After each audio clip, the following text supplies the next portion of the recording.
बागेश्वर धाम कौन कौन आएगा? कितनी तारीख को आना है? जोर से बोलो, जोर से बोलो। कितनी तारीख को? 15 तारीख को 300 बेटियों का कन्या विवाह है। पूरे देश भर के संत आ रहे भैया, कम से कम 100 आदिवासी बेटियों का विवाह है। हर साल हनुमान जी करवाते हैं, हिंदू ही मिलकर करवाते हैं, ताकि बेटियां बोझ ना बने और मंदिरों से एक संदेशा पूरे भारत में जाए कि मंदिरों की, हिंदुओं की चढ़ोतरी से हिंदुओं की बेटियों का घर बसाया जाए। और इस साल 300 बेटियां हैं, उनको पूरा सामान दे रहे। आज लगभग 100 तो आदिवासी बेटियां हैं जिनके माता पिता नहीं। भैया उनके माता पिता नहीं है, पर हम ही लोग बनकर जाएंगे। और हमने इस साल कह दिया अपने चेलों से कि 3 दिन का कन्या विवाह करो, 13 का, 14 का, 15 का। 13 को मंडप और हल्दी करो, 14 को संगीत और मेहंदी करो। अब गरीबों की बेटियों को भी तो अपना विवाह बढ़िया से कराने का अधिकार है। और 15 को बढ़िया कन्यादान। और हमने सब सामान खरीद लिया। फिर से हमने नहीं खरीदा, तुम लोगों ने हमें दान दिया, हमने खरीद लिया। हमने कौन अपने कक्का का, हमें हमारी औकात क्या थी, भीख मांग के हमने 12 साल गुजारे। तो जो तुम लोग देते, यही आए नगर से, हमने इनसे ही कहा कि तुमको भी देना है। तो बेटियों को double bed, sofa, LED TV, mixie, cooler, पंखा, सोने की नाक की कील, पायल, बिछिया, बाल मुकुंद जी, रामचरितमानस, किचन सेट, गैस, चूल्हा, सिलेंडर, बेटी के पूरे कपड़े, दामाद के पूरे कपड़े, टोपी, और हर बिटिया को मुसीबत के लिए 30-30 हजार की FD। और सिलाई मशीन भी है। लेकिन ये सब हम नहीं दे रहे ना, हमको तुम परमार्थी समझना, भगवान करवा रहे हैं। हिंदू हमें चढ़ोतरी देते हैं, हम उससे मकान या मंदिर नहीं बनाते, बेटियों का घर बसवाते हैं। 100 की सीधी बात। पर हिंदुओं को भी भगवान दे रहे। समय मत गवाओ, सोने में और मोबाइल में समय मत गवाओ, प्रेम रेम के चक्कर में जिंदगी बर्बाद मत करो। बार बार मौका नहीं मिलना। रातों भर जाग जाग करके पिता तुम्हारे लिए पैसा इकट्ठा करता है, तुम्हें पढ़ाने भेजता। तुम इंदौर में पढ़ने आते हो और यहाँ तुम नाइट कल्चर के चक्कर में जगह जगह खड़े होकर के गुलछल्ले उड़ाते हो।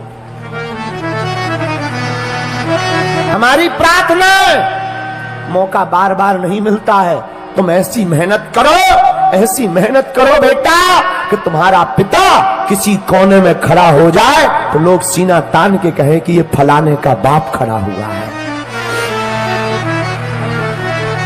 जागो, समय बार बार नहीं मिलता है। आज खो दोगे, ऐसे ही पछताते रहोगे। हमने खोया नहीं, आज भी हम मेहनत करते 18 घंटे तक। ये जो टीवी पे तुम देख रहे, ये हमारा पुराना मकान है, आज भी है। टीवी की स्क्रीन पर देखो, ये इतना ही मकान था, खप्पर छवे थे। इसी में माताजी, पिताजी, हम 5 लोग रहते थे। खटिया नहीं थी, नीचे जमीन में सोया करते थे। आज तो थोड़ा ठीक ही हो गया, इसी में हमने अपना जीवन जिया। नहाने का तो कोई जगह ही नहीं थी, कुआं पे रोज नहाने जाते थे भैया। पर भगवान सबका मालिक है, भगवान के यहाँ देर है, अंधेर नहीं है। जैसी हमारी बिगड़ी हनुमान जी ने बनाई, आज जितने भी लोग कथा सुनने आए हैं, सुदामा चरित्र सुन रहे हैं, जो जहां जहां बैठे हैं, हम अपने हनुमान जी के चरणों में प्रार्थना करते हैं, जाओ तुम्हारी भी बिगड़ी बालाजी बना दे। ये हमारी माता जी टीवी पे दिख रही हैं, इन्होंने हमें बहुत शिक्षा दी। आज भी हमारी माता जी पैदल चलती हैं, बहुत सीधी हैं, साधारण है। आज भी हमको रोज समझाती हैं। इन्होंने ही हमको सिखाया, बेटा किसी भी परिस्थिति में तुम मुस्कुराना नहीं छोड़ना है। हम जाते हैं लाखों रिश्ते, जब पैसा पास होता है टूट जाता है वो रिश्ता गरीबी में जो सबसे खास होता है। गरीबी में कोई किसी का नहीं होता। अमीरी में तो हजारों रात नाते जुड़ जाते, रिश्तेदार भी 50 मिल जाते, दूर दूर के रिश्तेदार अपना बना लेते, गले लगाते। पर जब गरीबी होती है, जब घर पर कुछ भी ना हो, पहनने के कपड़े भी ना हो, तब परिवार के लोग भी कार्ड नहीं देते हैं कि कहीं ये आ ना जाए और हमारी समाज में बेइज्जती ना हो जाए।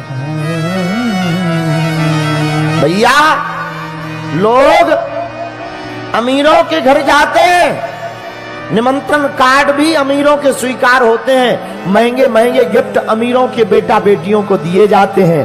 गरीब की बेटी और बेटा की शादी में भी लोग जाना पसंद नहीं करते। जमाना बड़ा उल्टा है। आज भी भारत में लाखों लोग भूखे सोते हैं, गरीब का कोई नहीं होता, अमीरों के तो हजार होते हैं, गरीब के लिए तो कोई पूछता भी नहीं।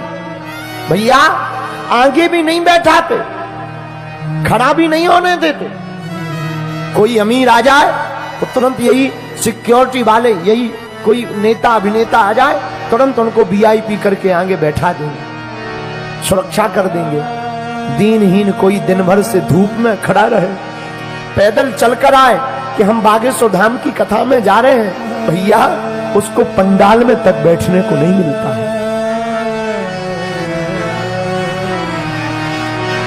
विचित्र स्थिति। क्यों? क्योंकि गरीब का कोई नहीं होता।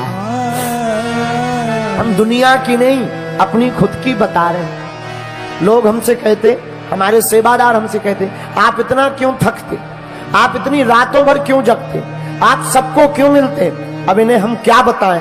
हमें पता है कि जब हमने अपनी जिंदगी में गरीबी भोगी तब कोई साथ नहीं देता था, और हमारे पास लोग आशा लेकर आते हैं और हम उन्हें भभूति भी ना दे पाए, उन विचारों के दिल पर क्या गुजरेगी। वो प्रभाव में, चमत्कार में, और बड़ी भीड़ देख करके वो बोलेंगे तो कुछ नहीं, पर उनका दिल क्या बोलेगा। भैया हमें हनुमान जी ने सिद्धि या चमत्कार अमीरों में के या एसी में बैठे लोगों के पर्चा बनाने के लिए नहीं दी है, उनके लिए दी है जिनका कोई नहीं है, पैदल चलकर आते हैं, किराया उधार उठा करके आते हैं। पर सच बतावे, हम तो अपनी आंखों से देखते, गरीब का तो केवल भैया कृष्ण होता है।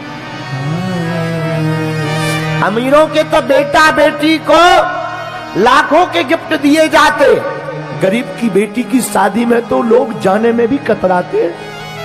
बड़ा विचित्र जमाना है, बड़ा उल्टा जमाना है। हम जितने भी यहाँ प्रियजन बैठे हैं, आप लोग हमारे परिवार के सदस्य जैसे हो।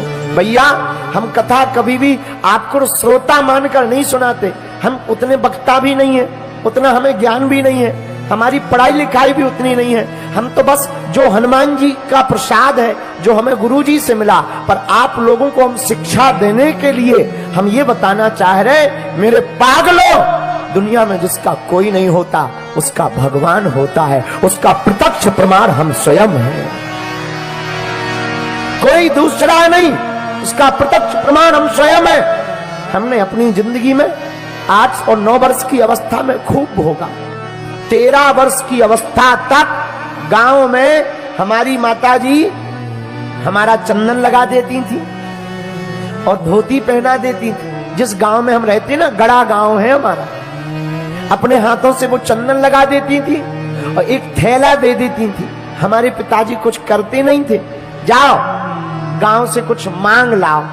हम घर घर जाते थे, ब्राह्मण थे, आज भी ब्राह्मण, पर हिंदू हैं हम, कट्टर सनातनी हिंदू है, जातिवाद में नहीं हम पढ़ते हैं, क्योंकि हम हिंदू हैं। तो हम थैला लेकर गांव में जाते थे, कुछ लोग चावल दे देते थे, आटा दे देते थे। झोपड़ी में रहते थे, एक कच्चा घर था, उसी में रह करके उनको भोजन, तीनों लोग, हमसे छोटी एक बहन थी, बहन से छोटा एक भाई था, तीनों लोग रहते थे।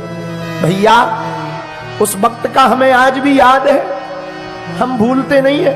आप सुनकर आश्चर्यचकित होंगे, जितने युवान बच्चे, युवान भाई, युवान बहनें बैठी हैं, हम हाथ जोड़कर भैया प्रार्थना करेंगे, कभी अपने बीते हुए कल को मत भूलना। चाहे जितने महान बन जाना, चाहे जितने बड़े बन जाना, बीते कल को मत भूलना भैया। हमें आज भी याद है,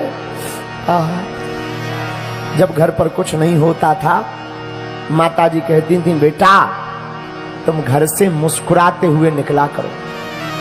सच बता रहे, 3-3 दिन तक भोजन नहीं होता था, चावल की रोटी खाते थे। और हमको वृंदावन जाना था भागवत कथा पढ़ने, बच्चे ही थे छोटे से, तो वृंदावन जाना था भागवत सीखने। 2000 रुपया किराया हमें पिताजी को लगना था। 20 मकानों में गए थे हम मांगने, 1 रुपया भी उधार नहीं दिया था। क्यों? क्योंकि ये गरीब है, चुका नहीं पाए।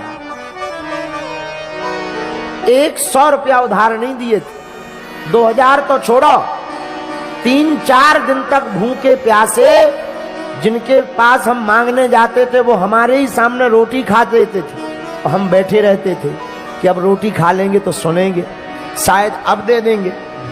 सुनी नहीं। उन लोगों की बता रहे जो आज भी हमसे जुड़े हैं, हमने उनको आज कुछ नहीं कहा, ना हम कहते हैं, भगवान की कृपा है। लेकिन भैया वृंदावन के लिए भी 2-2 हजार रुपया नहीं दिया। क्यों? क्योंकि गरीब है। इस देश में कर्जा भी अमीरों को मिलता है, गरीबों को नहीं मिलता। कर्ज भी अमीरों को दिया जाता है। हमारी माताजी, हम एक एकांत में बिना लाइट का मकान रहता था, उसी में जीवन जीते थे। पर भैया हमारी माताजी ने एक शिक्षा दी थी, और आज हम व्यास पीठ से चिल्ला करके तुमको भी वो शिक्षा बताना चाह रहे। भैया हमारी माँ ने कहा था, बेटा भगवान के घर देर है लेकिन अंधेर नहीं। तू कभी इनको उल्टा मत बोलना। जिन्होंने तुम्हारा साथ नहीं दिया तू कभी उनको मुंह मत चलाया कर, चुप रहा कर, मुस्कुराते हुए निकला कर, धन्यवाद दिया कर। और जा तू अपने बालाजी को पकड़, वो ही तेरी सुनेंगे। गुरु के चरण पकड़े हो, बालाजी के चरण पकड़े भैया, उन्होंने आज हमें बोलने लायक बना दिया। हम हाथ जोड़कर प्रार्थना करना चाहते आप लोगों से, भैया गरीबों का कोई नहीं होता, लेकिन तुम परमात्मा के चरण पकड़ लो, एकदम तुम्हारी जिंदगी में भी 4 चांद ना लग जाए तो कहना।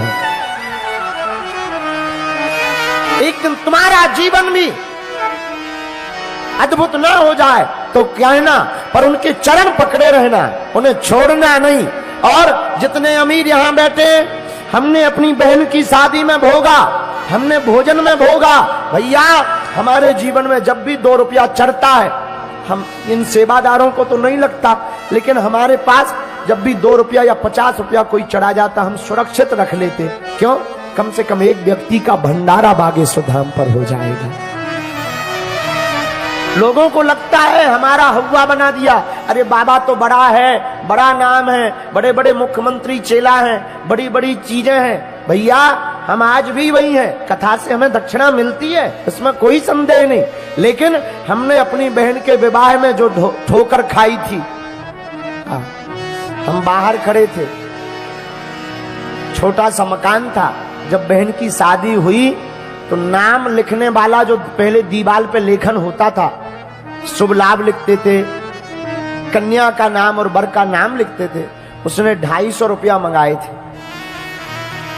और जब हमारे पास 250 रुपया नहीं थे, तब हमने कपड़ों में डालने वाली नील खरीदी 7 रुपया की, उसको घोलकर लकड़ी का कूचे का बुरुश बनाकर और गांव के एक व्यक्ति से लिखवाया। हम सामने खड़े थे। उसी दिन हमने प्रण लिया था कि जिस प्रकार हमने अपनी बहन के लिए, विवाह के लिए दर दर ठोकरें खाई, कभी भगवान हमको सामर्थ्यवान बनाएगा तो हमारी तरह अब किसी भाई को रोना नहीं पड़ेगा। बस उसके बाद हनुमान जी ने बाहें पकड़ ली, और आपकी कृपा से हर साल महाशिवरात्रि पर 100-150 उन बेटियों का घर बस जाता जिनके माता पिता और भाई नहीं होते। कथा में कुछ मिल जाता हमको, कुछ चरोत्री में मिल जाता है, कुछ हमारी मंदिर की दान पेटी में आ जाता है। भगवान की कृपा है, हमको हाथ नहीं फैलाने पड़ते। बीच बीच में जरूर थोड़ी थोड़ी दिक्कत जाती, लेकिन भगवान कृपा कर देते। इंदौर के प्रियजनों, आप हमारे परिवार के सदस्य हो। यह बातें बताकर हमें तुमसे कुछ चाहिए नहीं, हम ये प्रार्थना करना चाह रहे कि तुमने अगर अपनी जिंदगी में भोगा हो तो तुम परेशान मत होना। हम जब तक जिएंगे तुम्हारे लिए हमारा दरवाजा खुला है।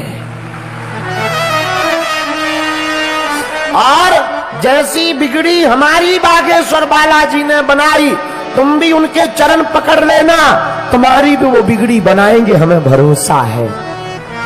उनके घर देर है लेकिन अंधेर नहीं है भगवान के घर। भैया गरीबों को बहुत भोगना पड़ता, अमीरों को नहीं भोगना पड़ता। अमीरों के तो बड़े बड़े रिश्ते नाते होते, बड़े बड़े लोग होते, व्यक्ति पहचान भी अमीरों से बनाता है।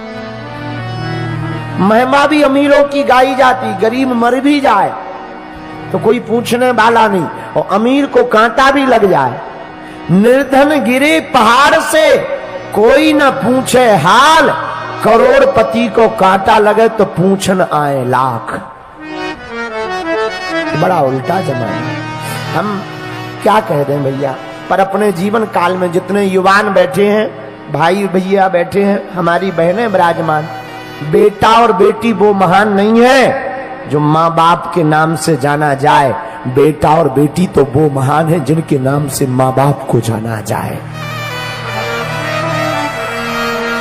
प्रथम शरण है चरण प्रणाम बाबा जी को। कमल प्रणाम बाबा जी को।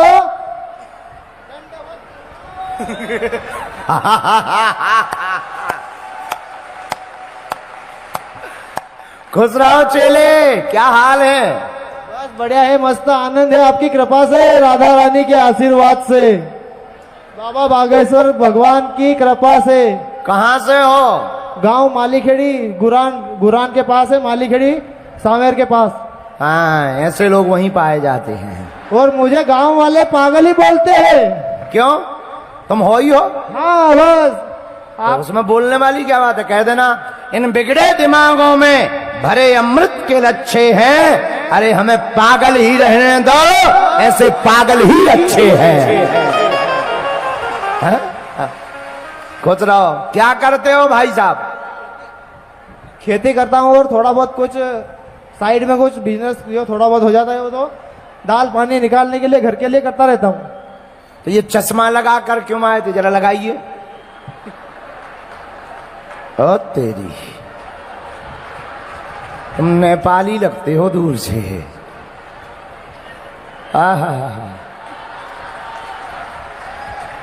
नहीं तुम हो पागल, हम समझ गए तुमको। गुरुजी ये लाइट आता है आंख पे इधर का तो चश्मा लगाना पड़ता है, चेहरा नहीं दिखता है। जब तक दीदार तेरा ना हो मैं धूप में कैसे बैठा रहूं, और दीदार तेरा हो जाए तो मैं 55 डिग्री धूप में भी बैठा रहूं।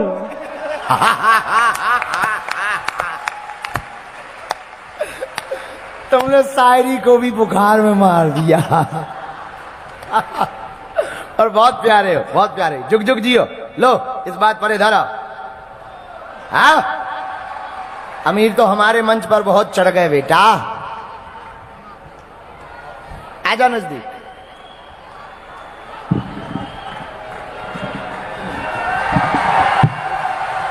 बहुत प्यारा था।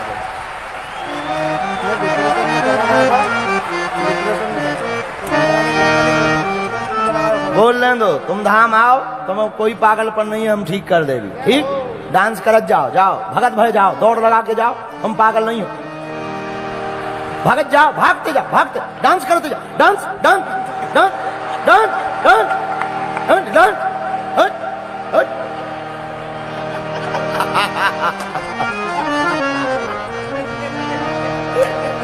बैठ जाओ।